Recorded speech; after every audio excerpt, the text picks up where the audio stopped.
있을 때 그 환경이 굉장히 중요한 이유는 장자 이렇게 소모 밑에서 이제 성장하게 된 이 요셉의 모습은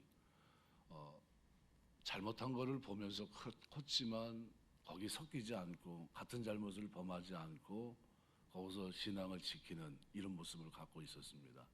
그런데 그게 나중에 어디 가서도 똑같습니까? 애굽에 가서도 똑같습니다. 종으로 팔렸는데도 밑으로 내려가지 않고 그 신앙이 그대로 유지되고 있는 요셉의 모습을 보고 있는데, 하나님 왜 요셉을 쓰셨을까?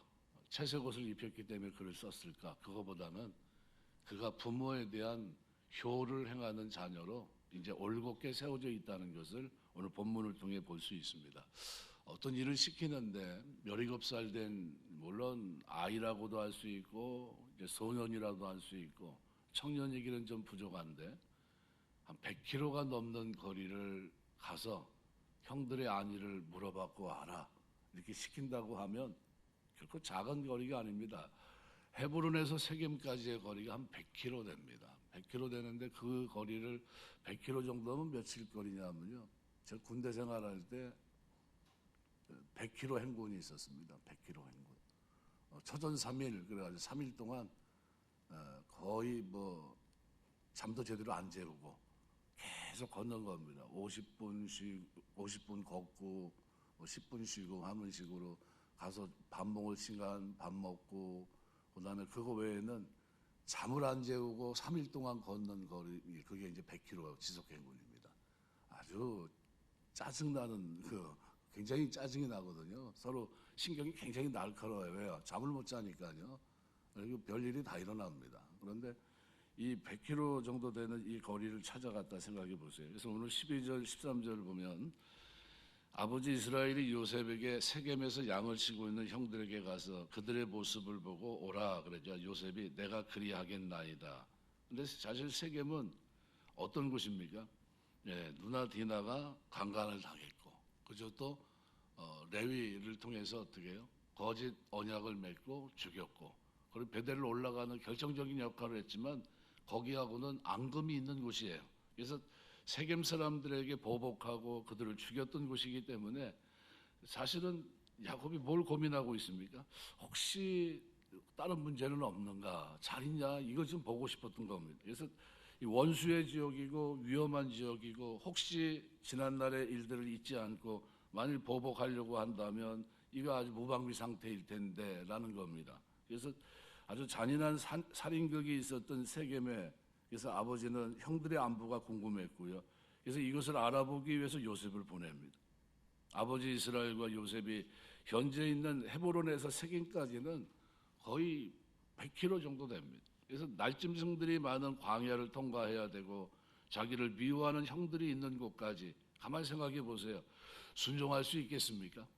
분위기를 모를까요? 형제들이 자기를 미워하고 있는 건 모르고 있을까요? 다 알고 있을 겁니다. 근데 요셉은 아버지 말씀에 즉시 순종합니다. 순종하면서 하나님의 뜻에 자신을 맡깁니다. 순종은 자기 이해를 초월하는 겁니다. 자신의 이익이나 자신의 안전이나 형편을 생각하면 온전히 순종할 수가 없습니다. 언제나 우리의 자세가 하나님 앞에 그리하겠습니다 하는 자세가 돼야 됩니다. 요셉이 세겜에 도착해서 보니까 형들이 보이질 않아요.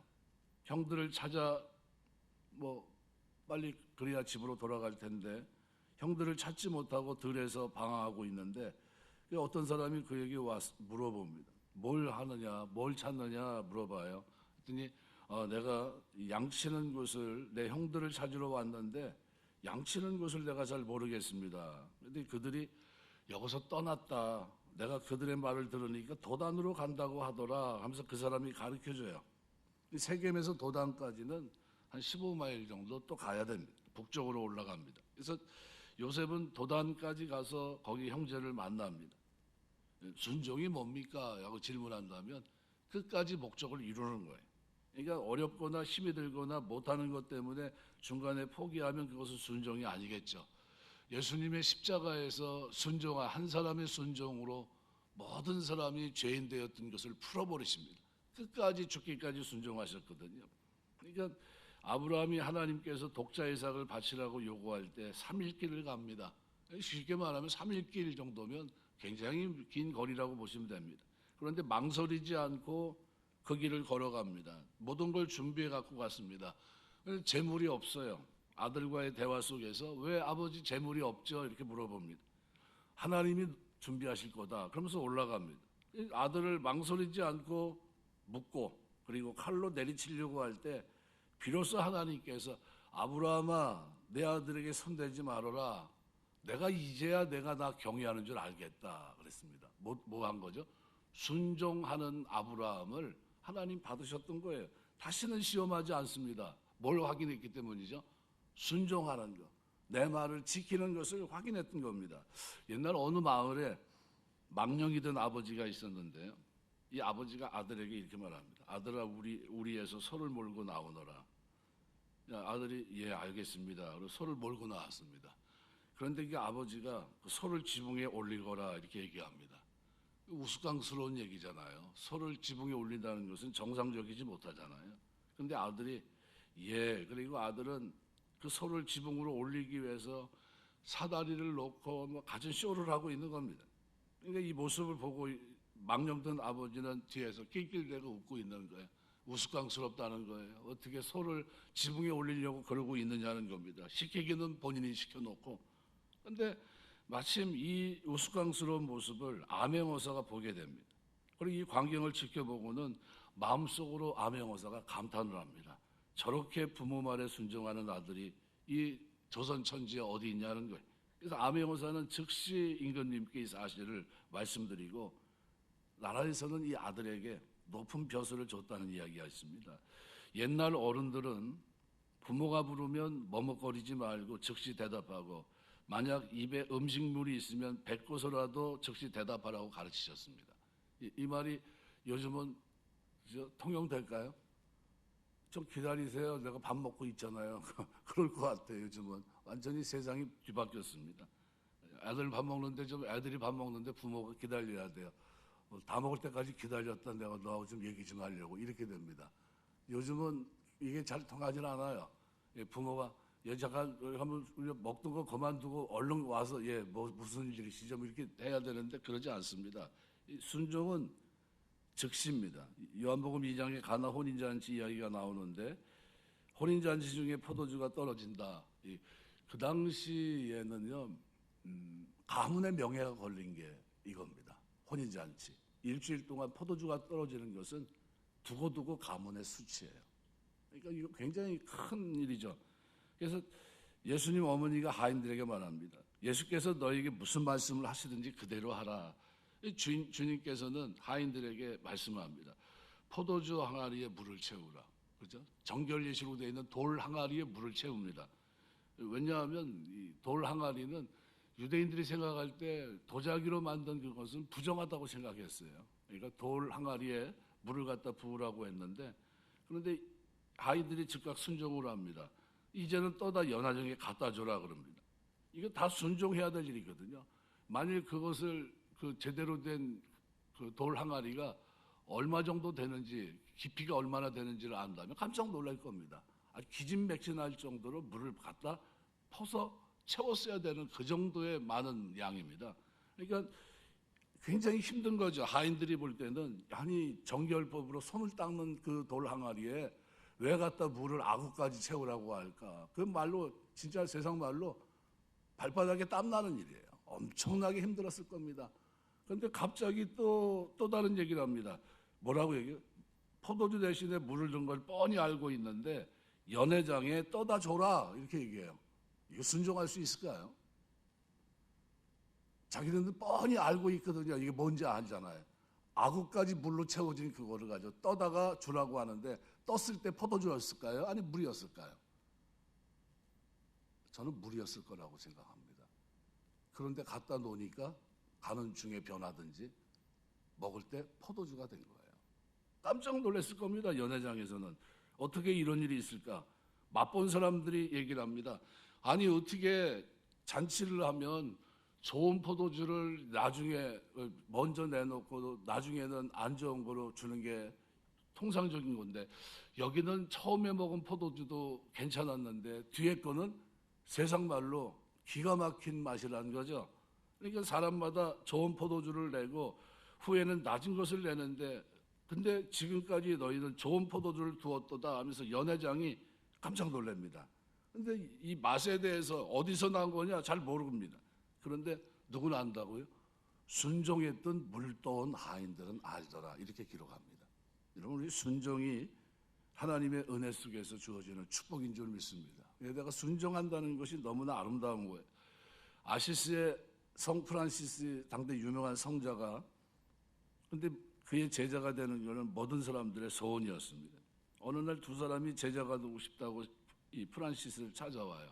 그리고 이 프란시스는 두 사람을 밭으로 데리고 와서 배추를 뽑아서 두 사람에게 주면서 그렇게 말합니다. 이 배추를 뒤집어서 심으라고. 이 말을 들은 한 사람은 아무 말도 하지 않고 그대로 순종합니다. 배추를 뒤집어서 심은 거예요. 근데 다른 한 사람은 어이가 없다는 듯이 그냥 웃고 그만뒀습니다. 무리한 요구를 할 때도 순종할 자세가 되어 있는가? 이것이 제자가 될 수 있는 조건이었던 거죠. 그러니까 순종한 사람만이 아시스의, 성 프란시스의 제자가 됩니다. 요셉이 아버지의 어려운 요구에도 즉시 그리하겠나이다 하고 순종하는 길로 나아갔는데, 그 길로 애굽으로 내려가게 되고요, 그 길로 총리가 되게 됩니다. 신명기 28장 1절 이하에 보면 순종이 모든 민족 위에 뛰어나게 하는 복을 받는 길이라고 말씀하고 있고요, 사무엘상 15장 22절 보면 순종이 제사보다 낫고 듣는 것이 수양의 기름보다 낫다 그랬어요.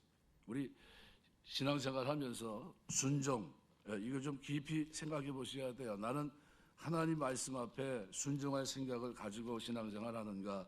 우리 주님은 히브리서 5장 8절 9절 말씀에서 이렇게 말합니다.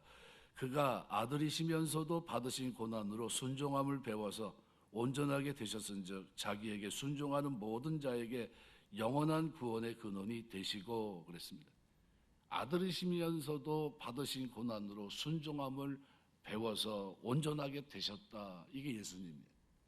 그럼 우리 마찬가지죠. 순종하면 신앙이 온전해지고 구원은 보장이 된다는 겁니다.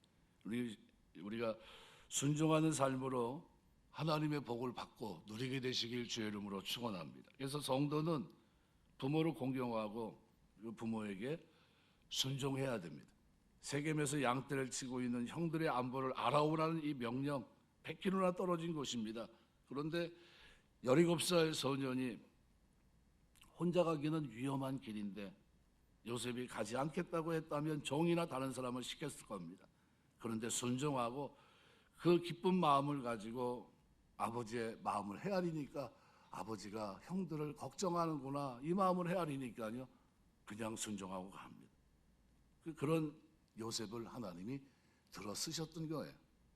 신명기 말씀에 보면 21장 20절 21절 말씀에도 27장 16절에도 이렇게 말합니다. 그의 부모를 경홀히 여기는 자는 저주를 받을 것이라 할 것이요 모든 백성은 아멘할지니라.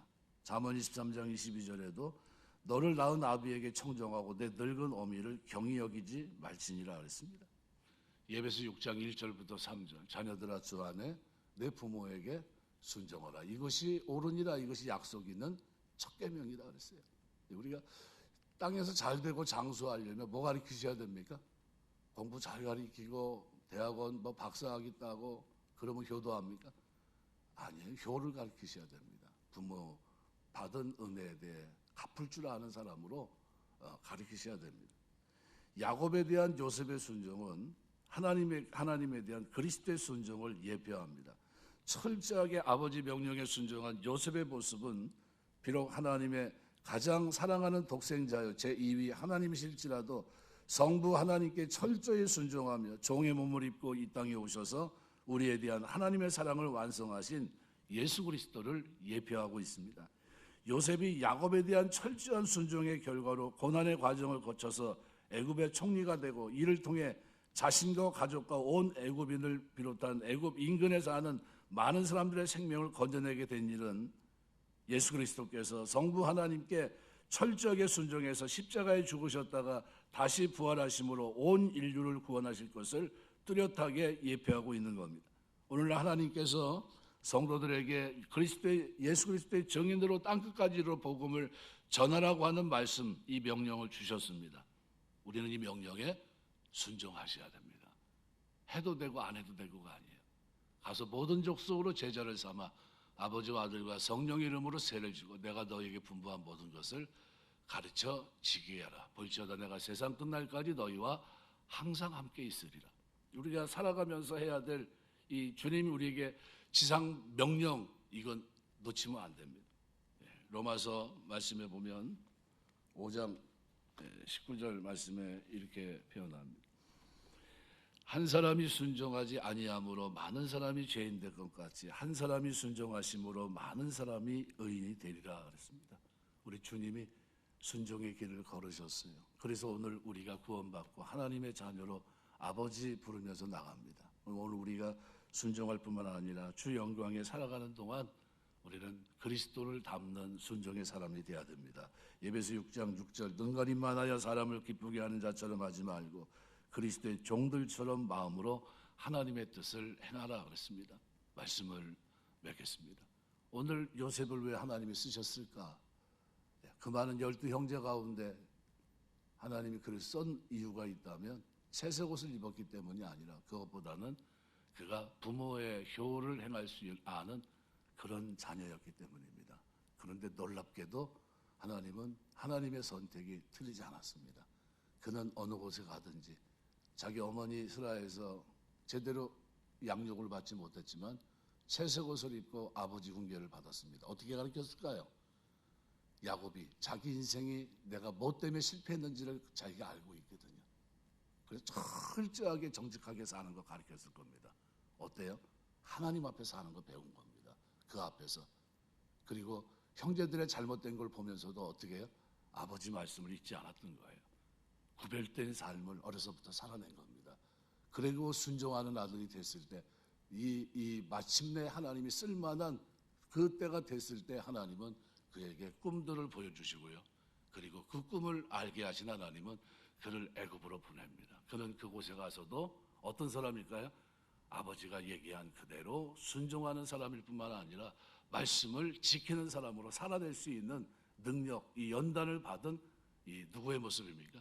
요셉의 모습이에요. 그리고 하나님의 기대에 부응하지 않고 이스라엘 백성의 구원에 큰 역할을 감당했던 겁니다. 우리가 살아가면서 우리 자녀들에게 우리가 순종의 본을 보여야 되겠지만요. 또 우리 자녀들이 하나님 말씀 앞에 순종하고 부모 공경하고 순종할 수 있는 자녀로 반드시 양육하게 되시길 주의 이름으로 축원합니다. 기도하겠습니다.